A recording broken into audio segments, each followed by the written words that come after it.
Ibihe byiza kandi ndabasuje mwese bakunze Imbuto Update News. Ahangaha ni mu rugo rw'imikino, ahangaha wasanga amakuru yose abagezweho, amakuru acukumbuye za siri za ndani mu mikino, n'ahandi wazisanga uretse ku Imbuto Update News. Rero nongeye nagarutse mu bintu byanjye, nongeye naje mu makuru y'imikino kandi buri kanya, buri munota, buri segonda amakuru yose agomba kuba agezweho, ugomba kujya uyamenya kandi ukayamenyera kugiye kugira ngo ubu wa mbere mu kumenya amakuru agezweho. Aka kanya rero mbazaniye za siri, mbazaniye amakuru yo mu ndake rwose, amakuru arimo avugwa ku bijyanye na Azam TV. Abanyarwanda ndabizi ko mwari muyikumbuye, abanyarwanda mwese mwinubira serivisi Startime yatangaga, mwari mukumbuye Azam TV. Ariko se iyi nkuru iturumbutse, iyi nkuru ivuye kugira ngo Azam TV yongere yivugwe cyane hano mu Rwanda kandi harashize imyaka ihavuye itakerekana imikino ya shampiyona hano mu Rwanda. Na yindi kabitera ihari nuko hari amakipe akomeye cyane mu gihugu cya Sudani yaje muri shampiyona yacu, kandi aya makipe akaba ariyo afite population nyinshi yahariya mu gihugu cya Sudani. Iyo ni Al Merrek na Al Hilal. Tubizi ko ari amakipe akomeye mu gihugu cya Sudani, nko kuvuga ngo Lyon Apel izagiye gukinira muri Tanzania. Bitabyumvikana ko abanyarwanda bose amaso yabo barayerekeza mu gihugu cya Tanzania kugira ngo bakurikirane amakipe yabo abiri, ariyo ikipe ya Rayon Sports n'ikipe ya APR FC. Nacyo bivuze ko kwa Nyasudani ko n'ikipe ya Al Merrek n'ikipe ya Al Hilal ziza mu gihugu cy'u Rwanda, bita bivuga ko majority y'abaturage b'abanyasudani bose bagomba guhita amaso yabo hano mu gihugu cy'u Rwanda. Rero nahisemo kubegereza kamera nziza, kamera za Azam TV mwari muyikumbuye ku ishusho ryayo ryiza. Ndakubwiza ukuri ko umuntu warebye amashusho ya Azam TV ntabwo wakwifuza kureba amashusho yo kuri Magic Sport TV, kuko ubona ko ari ibintu bitandukanye cyane. Azam TV bari abanyamwuga, na match bagiye batwereka muri no minsi, match ya Rayon Sports na Singida, ubona ko ari match zisa neza, match zo muri Sekafa Kagame Cup, match za APR zirebye, mwabona ko ari match zisa neza cyane. Rero abanyarwanda agatima kagaruke rwose, mwongere mwishime kuko Azam TV yagarutse. Ese mwese mufite ikibazo cyo kumenya ngo ni amafaranga angana iki bari buze gutanga? Ese ko Magic Sport TV yari isanzwe yerekana ino mikino biraza kugenda gute? Ese Magic Sport TV iraza gukora amakayo karenge cyangwa bose baraza gukorana kugira ngo berekane no shampiyona y'u Rwanda? Kuko ari Magic Sport TV ifite amasezerano ifitanye na Rwanda Premier League ndetse na Azam iramutije yatisinyanya n'andi masezerano na Rwanda Premier League, cyangwa se bakabafata chaîne ya Magic Sport TV bakayishyira kuri Azam, decoder za Azam. Byumvikana ko rero baba basa nko bakoranye kugira ngo Azam isanzwe ikora hariya mu gihugu cya Sudani ibashe kuba yakorekana imipira ku banyasudani, ubundi Magic Sport TV ikajya yigaburira kugira ngo shampiyona y'u Rwanda igaragaye hano mu Rwanda ndetse mu gihugu cya Sudani.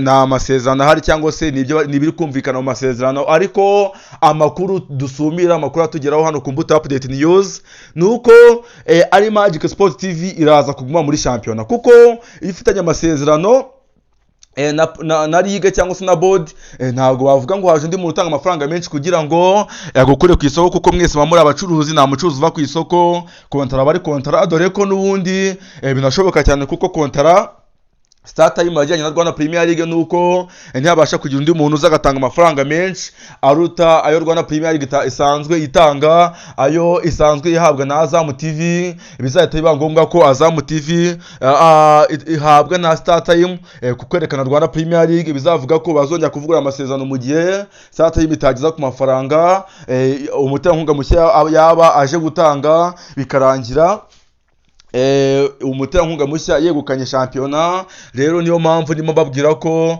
igishoboka ari kimwe, igishoboka nuko Rwanda Premier League yazahabwa andi mafaranga na Startime mu gihe Azam yaba ije gukompeta nayo.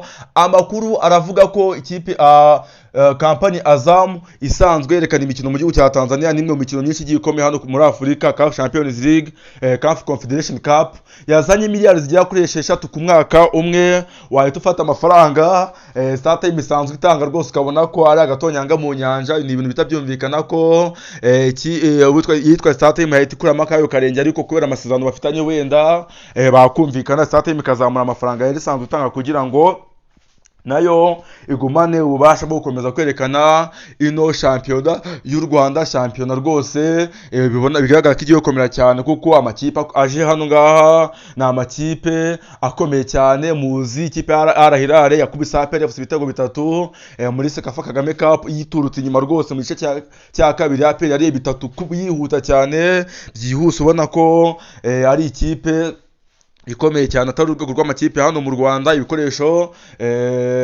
Ibikoresho bya Azam nibyo nagiye mbashyiramo kugira ngo mubirebe neza, murebe ukuntu Azam iba yateguye, murebe amakamera Azam mugiranye n'amakamera musanzwe mubona hano mu Rwanda mwagiye ku kibuga.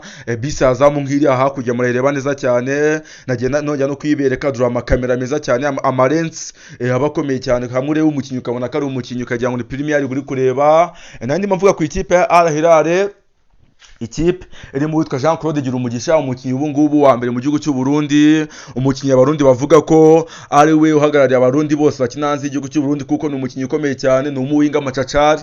Mwabonye ibintu yakoreye ikipe ya PRFC rwose arayicenze karava, dore ko hari na Amerika tuyigeze kugira bikavuga ko ikipe ya PRFC imushaka, ariko yaza kubaza igiciro ku mafaranga irimo icibwa, bagasanga rwose bakayibwira ngo cira birarura, bakabona ko ari bidashoboka, kuko ikipe ya PRFC bayiciye amafaranga y'umurengera yagiranye n'abandi bakigisanzwe guri, kabona ko haba harimo guhendwa cyangwa se yabitanze amafaranga menshi cyane. Yo ni Ali Melek ifite uyitwa Amadou Koulibaly, umukinnyi ukina hagati mu kibuga w'umuhanga cyane rwose, umukinnyi bavuga ko nibura yagenda agakina. Koulibaly rwose ubona ko mediane ye imipira batanga amapase y'imirambararo rwose kandi agerayo, ubona ko bamwita Adama Koulibaly, ubona ko ari umukinnyi w'umuhanga cyane, aje hano mu Rwanda rwose yajya abanzamo uyu munsi neje akabanzamo amakipe yose, akabanzamo ikipe y'igihugu Rwanda akabanzamo.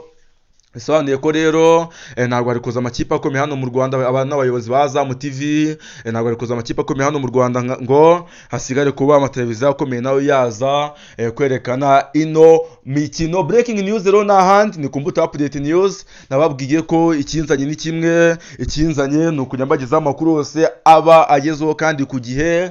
Ubu ngubu nongeye nagarutse, harashize iminsi bisa nkaho imikino narimo mbagezaho amakuru ku gihe kandi ngabagereho yihuse. Izi ni intangiriro rero, ndagira ngo tubane neza cyane, utsangize bagenzi bawe, unkundisha inshuti zawe, kugira ngo noneho dutangire akazi. Nibwo tugitangira ubu ngubu, ahubwo ubu ngubu navuga ko ni intangiriro dutangiye, ibyiza biri imbere.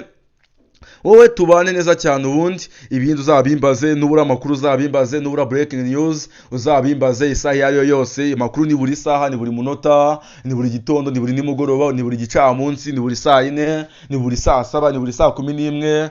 Hanga ku Mbuto Update News rero ndakubwiye ko ubu ngubu tugiye kubana neza. Niba wakunze amakuru nakugejejeho, nta kindi ngusaba, kanda subscribe, dusangize inshuti zawe, dutanga igitekerezo cyawe, kandi like kuri video kugira ngo tubone ko ibyo dukora biba byabashimishije. Ubundi duhure muri video itaha. Ciao ciao, Altaravit, ndabakunda cyane. Nitwa Pacifique Mbuto y'urukundo, ni ngiyewe ucambuzi hano ku Mbuto Update News. Kadusubire mu nkuru zitaha.